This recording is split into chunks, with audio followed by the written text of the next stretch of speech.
So, hi.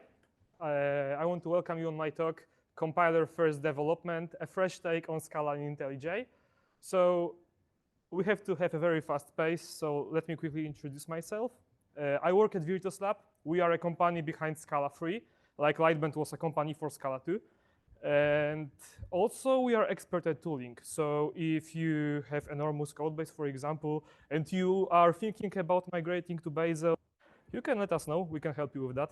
And other than that, I am a member of Scala 3 compiler team. So we and a few other developers from VirtusLab work very closely with Martin Oderski.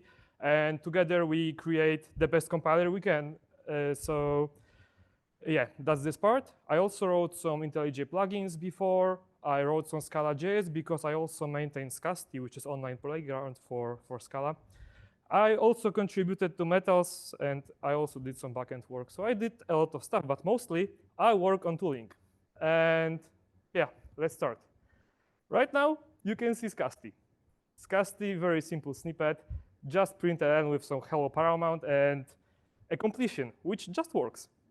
We have Metals, very similar code. I wrapped it in main method because it's not a worksheet, so we had to do it. And it also just works. IntelliJ, the same scenario, it just works. So I don't get it why everyone says that Scala has bad tooling. Everything works here. So thank you. That's it. And yeah, that's sadly not your project, because your project is probably a bit bigger, and it usually contains some more advanced compiler features, right? And one of those features can be macros, for example. Oh, I thought that I should have waited a few more seconds. Yeah, but these are the macros in Scala 3. We are not here to learn how to write them. We are consumers of those macros. But basically, this is a transparent inline macro. It is a very special macro in Scala 3 because it is evaluated at type interface. And it also allows us to refine the type of the expression during compilation. And this is how we consume it. We just call this method. It takes variable number of parameters, which are tuples. First element is string. Next one is anything you want. It's type of any. And it will be domain to Scasti, which is a string, and port to int. And look at metals. Metals can tell you, OK, we have two members, domain and port. So this macro actually created structural type underneath. And metals can, without any problems, complete it too. And yeah, here you go. IntelliJ, though, can't do this. Or maybe I would say they couldn't, because 1 year ago, there was a person who is a great hacker, and he plugged metals into IntelliJ, and he asked metals to provide a type of this macro, the result type, and he told IntelliJ, this is the type, the result type of this macro. Just use this. And this is obviously done via strings, so no worries, everything will work fine. And it actually works. These are the completions, and IntelliJ can also handle those transparent inline macros. And also, IntelliJ recently added this new feature called Use Types Reported by the Scala Compiler Experimental. Use compiler types for transparent inline method calls. It's a very similar idea to the egal's work. They also extract concrete types as strings from the compiler, but they do it via the compiler plugin, not via the metals. So it's a bit better, obviously. But we are not here to say that everything works now. We are here to investigate why IntelliJ failed in the first place, right? So, oh yeah, it just works. Yeah, but why did the IntelliJ fail? So in order to explain this, we have to delve a bit into the compilation. And the following slides will be simplification, so please don't judge. And yeah, the role of compilation is to go from a text to some code that can be run by your machine. And in Scala, we have various phases that transform your code to get into that actual runnable machine code. And those are the front-end phases called parser, typer, post-typer, set through tree. Then we have some other transformations, picklers, transforms, backend. It is not important here because as IDE creators, we only need a front-end phase. We only need parser and typer to be more specific. So we should become one, right? Let's become a parser. we have those 2 lines of code. Very simple one once again. A simple value definition Godfather series of type list of string. This is not important. The second line is important though, because this is the line that I want to parse. So if I were the parser, I would consume the tokens, so words or something like that, and would create some kind of nodes, because parser is transforming your code into trees. And with that specific token, Godfather series, in this specific context, according to the syntax, this will be the identifier. If this were the different context, it would be something else. But right now, it is the identifier.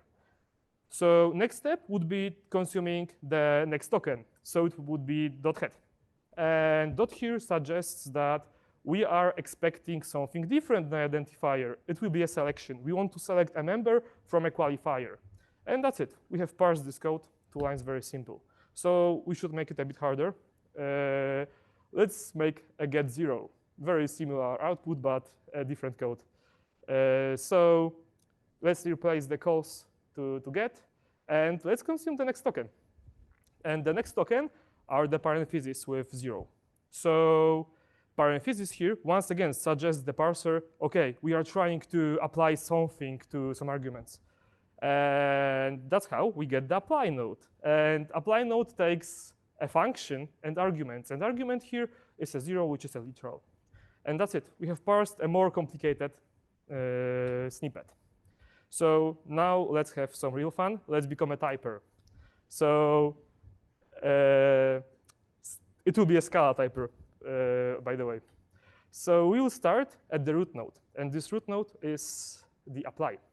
And we will delve into the standard tree, starting with the left branch. So for apply, it's actually a function. And this function is a selection. So we will go through the red arrow. And we also pass along this step the context of the previous call. So we tell that we are expecting something that can be applied. And we are at the selection right now. And we still need to type some identifiers and this get. So how do we do it? We recurse and we go even deeper. So once again, we pass. We are expecting something that has a member get, and we are now at the identifier. And identifier is actually a leaf node. So leaf node is very easy to type, especially if it is identifier, because we can just look up the scope and find whether it exists there. So if there is no such member as Godfather series, we will just throw error, no identifier found. You probably know it. And if there is a type, we will just call Godfather series.type. And this is also something called singleton type. So this is the most precise type we can have in the Scala. And it is actually a subtype of lists of strings. And then we will go back to the selection. Similarly, we will type the selection. It will be godfather.get.type. But here, once again, it is not so trivial, because what if we had 2 definitions of get, one taking strings and one taking integers? Well, we need to have some more information. So that's why we have to enter the right-hand side of the apply. So we enter it, and we see that 0 is 0.type, which is a subtype of int. And we update our call context that we are expecting a method which can be applied to integer. And that's how we can extract the correct type. And this type will be integer into t, but t is instantiated. It's a string. So the final result type will be a string. That's basically how it works. This is not important to be correct here. It's important to understand that typer works on ASTs. And this is how it looks like before typing. So original Scala compiler uses this representation. And IntelliJ uses something different. It's called PSIs. It's a program structure interface. And as you can see, it's a bit different. So the first thing that should come to your mind is they have to use different algorithm to get a different structure. So if you compare it side by side, yeah, it's completely different. You have identifier, reference expression. A selection is also reference expression. There is no apply this method call. And it basically means that IntelliJ had to re-implement parser to create their own data structure. and they have a custom data structure at that point. So can they run the original typer? No, they can't. They had to also implement typer. And typer is very complex code. It's very complex. And they also re-implemented it, and that's why IntelliJ is not always right. But is it a bad thing? Not really. It's a trade-off. And it is not that all IDEs use the compiler provided ASTs or use custom ones, because this is the table that compares them. And in Python, for example, they use a built-in AST module for parser, but the type checker or type heuristic checker is a custom one. For us, they use both custom solutions, but they used compiler ones before. They migrated to a custom ones because it's also very convenient. TypeScript uses compiler ones, Golang similarly. Kotlin, for example, uses compiler parser and compiler type checker, while IntelliJ Scala Plugin and IntelliJ Java Plugin uses custom parsers. So you may now think, how is it that Kotlin uses compiler parser and IntelliJ is using Scala Plugin is using custom parser? So it turns out that Kotlin depends on IntelliJ, and Kotlin is IntelliJ. And that's why it uses compiler parser. And Scala metals use compiler parser and Scala meta parser, which is used for some indexing, and also compiler type checker. So that's the rough idea how it looks like in other IDEs. But this is not bad, as I said. This is just a trade-off.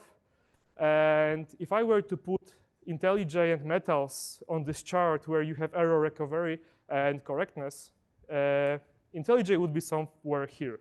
It will not always be correct. It will be very correct, but it will have a very good error recovery. If your code is not compiling, it will still kind of work. And in metals, it's a kind of different story. It will be always right, but it will not always work. Because if your project stops compiling, you no longer have compiler class files. And as this is a real compiler, it requires a real compiler input. So you need those class files to actually run this compiler, and you don't have them. So you have alt information, and at some point, this alt information breaks everything, and well, we're done. Nothing works. So both IDEs, both solutions attempted new approaches, some ideas, and IntelliJ introduced something called compiler diagnostics. So they are no longer relying on the diagnostics provided by their own type checker.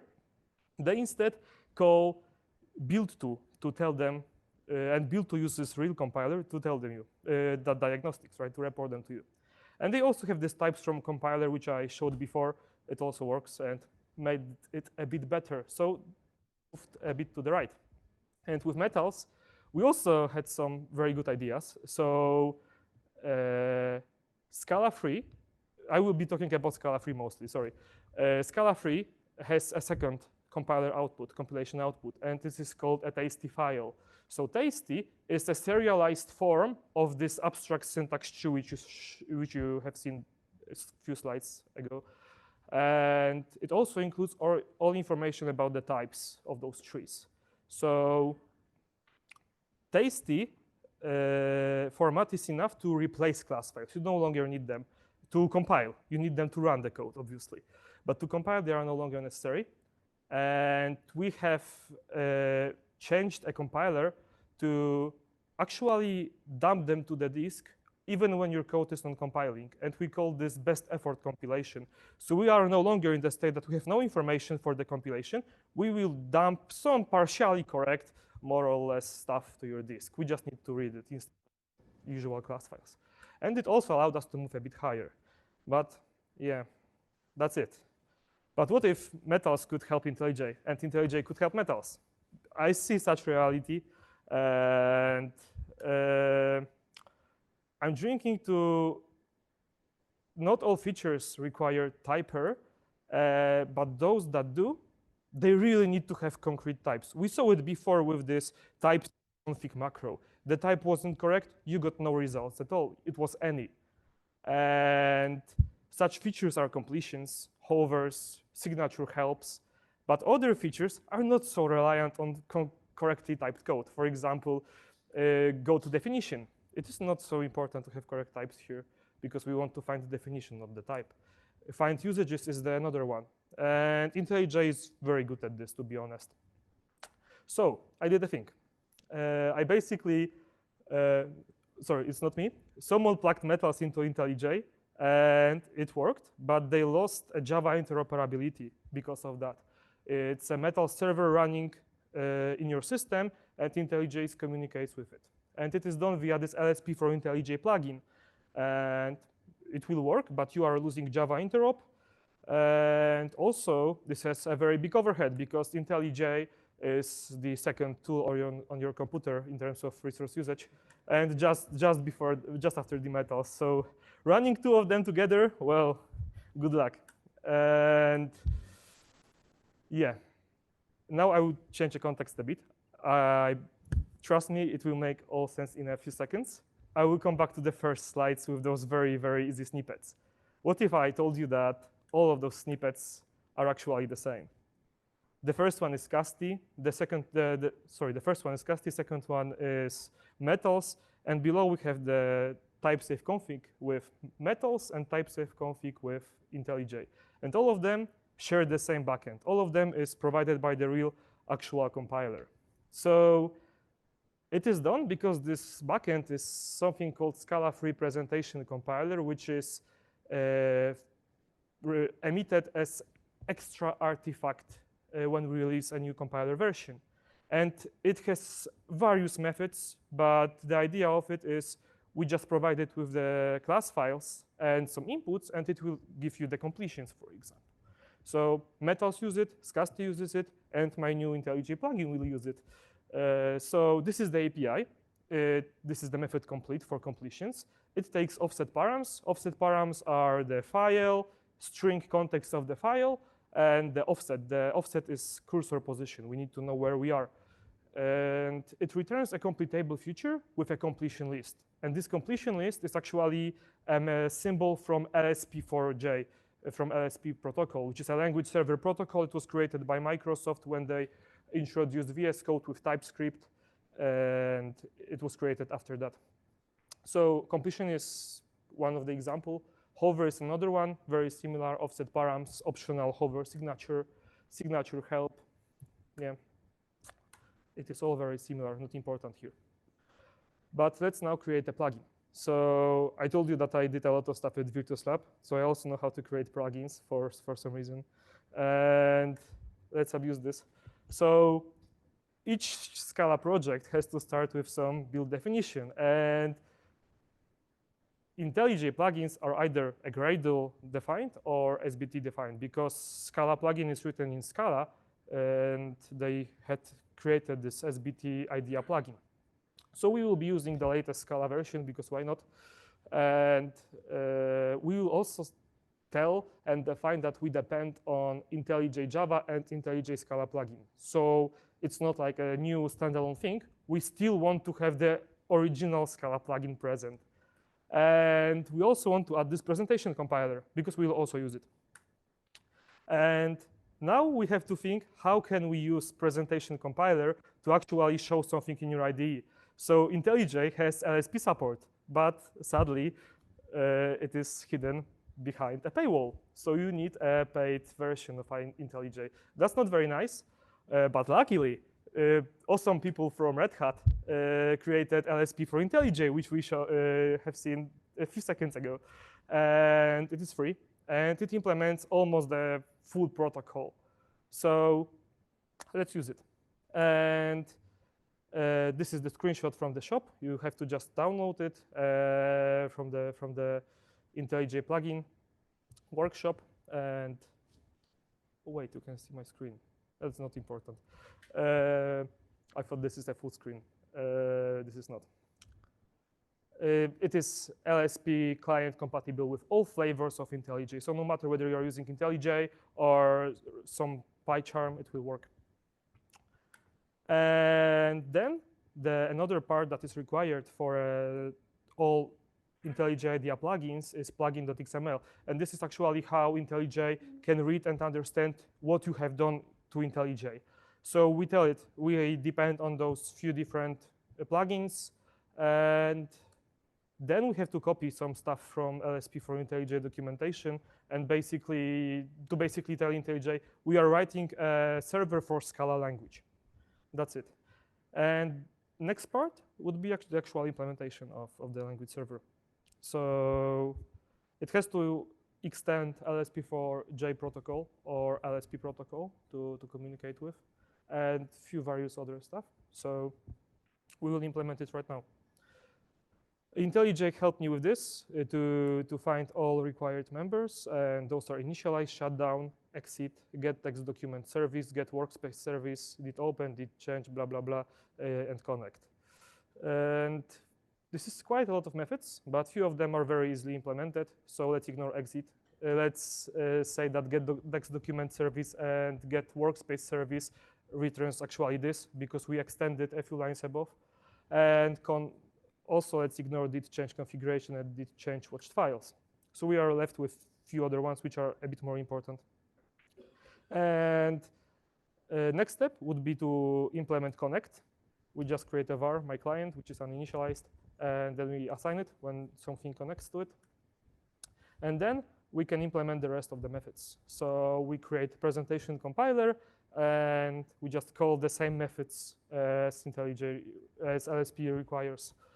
But sadly, this is not compiling because creation of presentation compiler is not so trivial, and we have to do some other stuff. So let's create a helper object called compilers. It takes project, which is the idea from the IntelliJ, and describes your whole opened window. Let's cache the compilers because each presentation compiler has to be a single instance per module because first, it is released for specific Scala versions. Second, it has a class loader which loads class files. So if you have two different modules and you share the presentation compiler between them, you will have a mix-up with the class files. And let's create some helper method to create it or initialize it when it's missing. So we are using the constructor, and there is a method new instance. First parameter is a name, it's not important. Second one is class path, and third one is Java C options. So let's run it. And it turns out that we are getting a runtime error.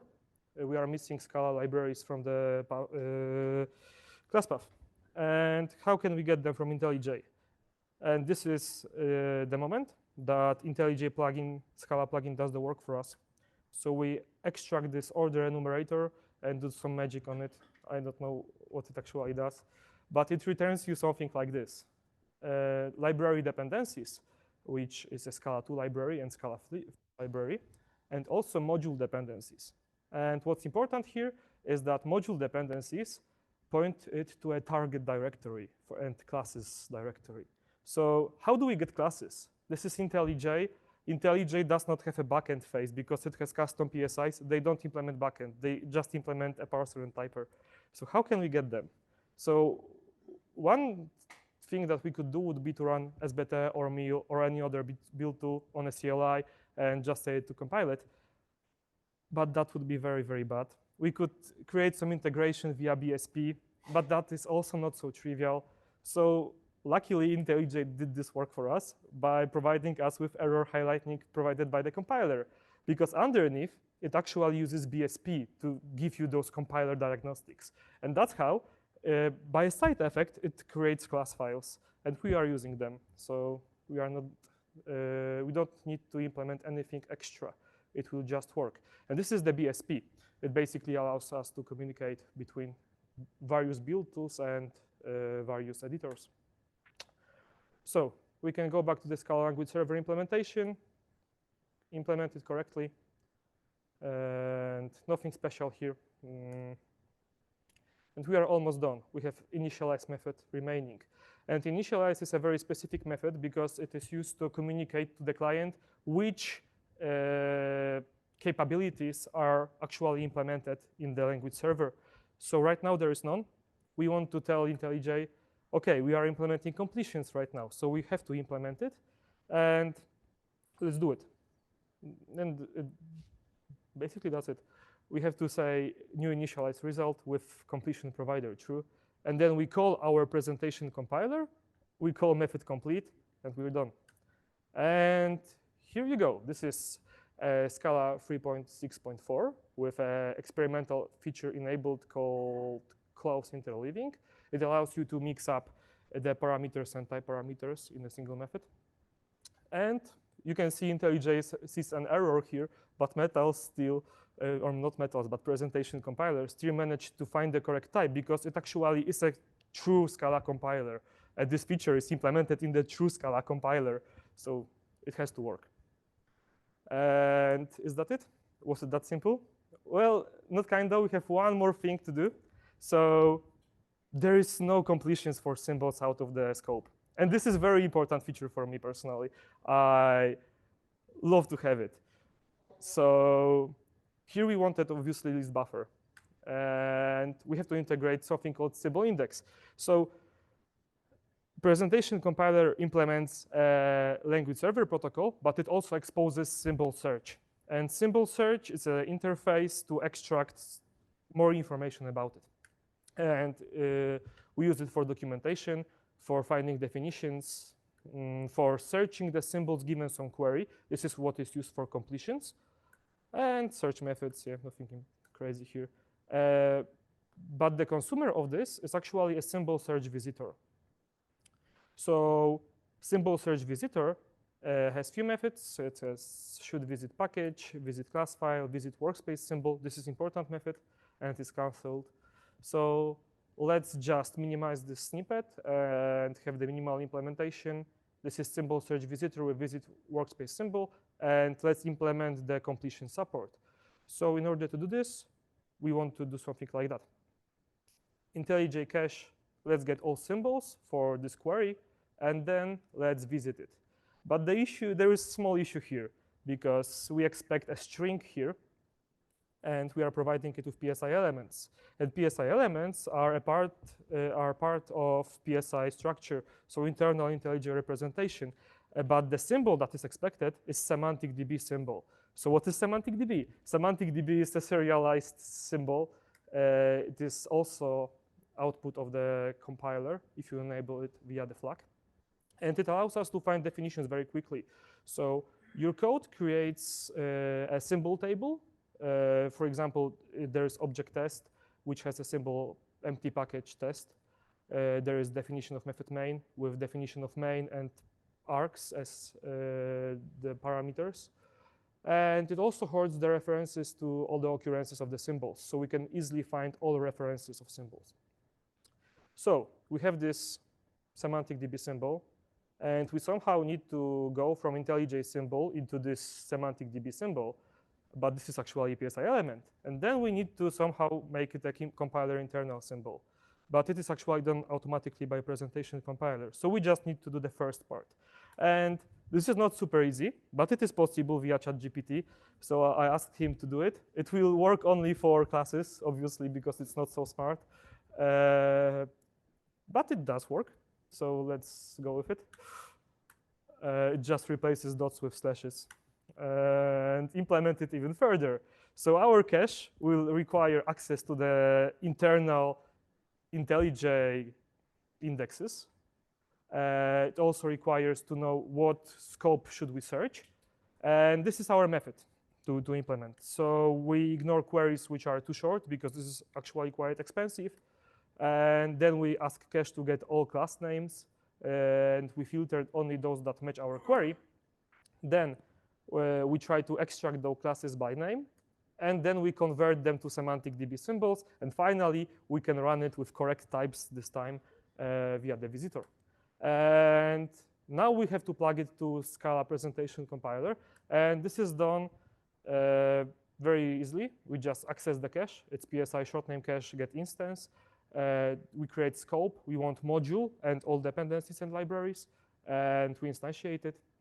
And lastly, we just say with search, IntelliJ symbol search. And it now works.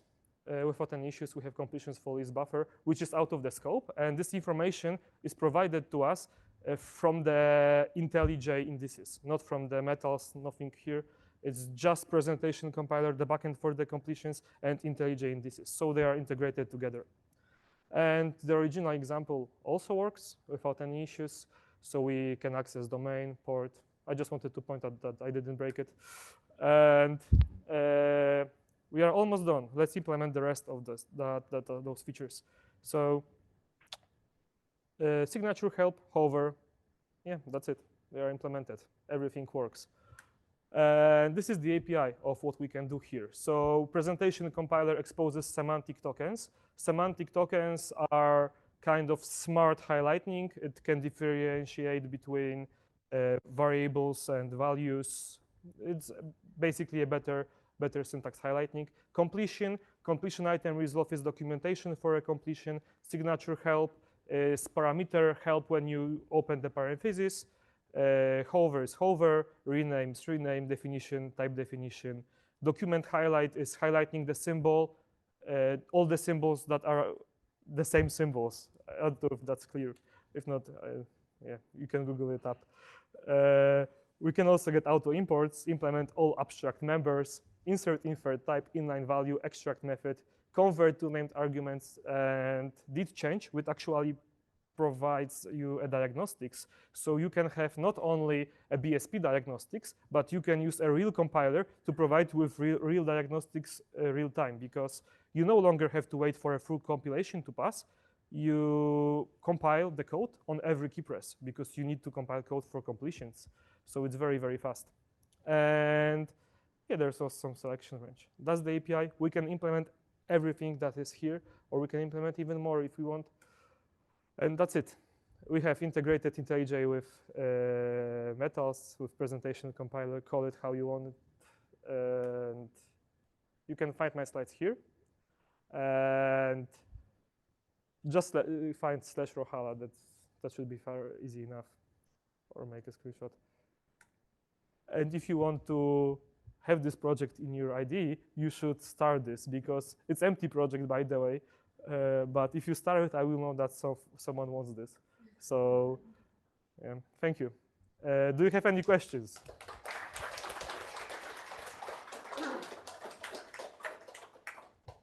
Oh, one more thing, sorry, before your question. This solution retains all interoperability with Java, because we still have IntelliJ indices, so it just works. We have compiler plugin out of the box, because compilers are loaded and consumed by the original compiler, and it will work without any issues.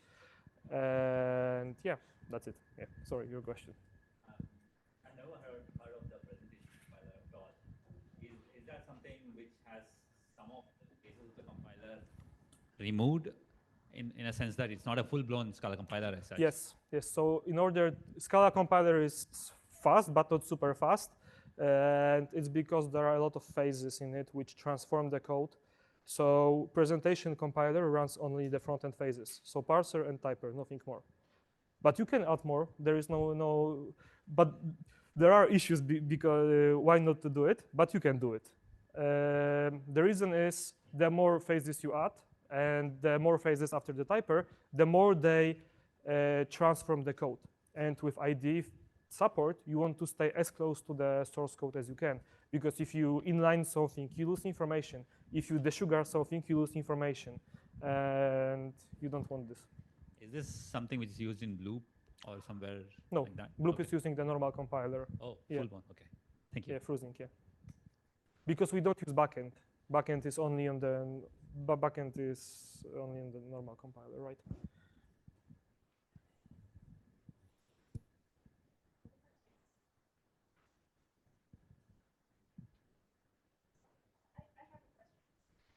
You have to enable the microphone. Yeah. It should be on? Yeah. Yes. Until recently, I believe Metals had a problem by which, if your code was not compiling in the first instance, right, yeah. you couldn't actually complete the import. Does this also have that same issue? Or? Well, it requires be tasty, right? Because this solution does not solve the missing class files problem. You need be tasty, and be tasty is only for Scala 3.4.app. So you need to be on the latest version or on the LTS, because LTS also has the support for be tasty. It won't work for Scala 2. It's a Scala-free solution because Scala 2 for IntelliJ is very good. We don't need to hack it. We need to improve Scala-free support. Yeah.